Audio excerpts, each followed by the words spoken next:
আমি আল্লাহর ফয়সালা হলো এই পৃথিবীতে ইবাদত কারো করা যাবে না একজনের ছাড়া, তিনি কে? কারো জিকির করা যাবে না একজনের ছাড়া, তিনি কে? কাউকে সেজদা দেয়া যাবে না একজনের ছাড়া, তিনি কে? মাজারে সেজদা দেয়া যাবে নাকি? সেজদা দিবেন কাকে? চিল্লায় বলেন।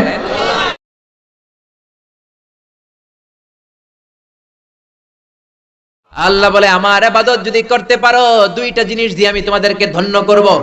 এক হলো ক্ষুধার সময় খাবার দিব, দুই হলো বিপদের সময় নিরাপত্তা দিব। আল্লাহু আকবার। আল্লাযী আত'আমাহুম মিন জু ওয়া আমানাহুম মিন খাউফ। ক্ষুধা যখন লাগবে তখন আমাদের রিজিকের ব্যবস্থা করে দিবে কে?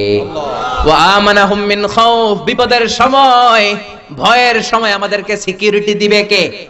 পৃথিবীর কেউ কোনোদিন আমাদের রিজিকের ব্যবস্থা করতে পারবে না একজন ছাড়া, তিনি কে? আল্লাহ বলে আমার মুমিন বান্দার প্রথম গুণ হলো আত-তাইবুনা। মুমিন বান্দারা তওবা করে কার কাছে? আর জোরে বলেন কার কাছে? আমাদের পাপ হয় নাই, গুনাহ হয় নাই, অন্যায় হয় নাই, এরকম কোন মানুষ আমরা এখানে আছি নাকি? জোরে বলেন। এজন্য আজকে আমরা তওবা করব কার কাছে? আমাদের তওবা কবুল করে নিবে কে?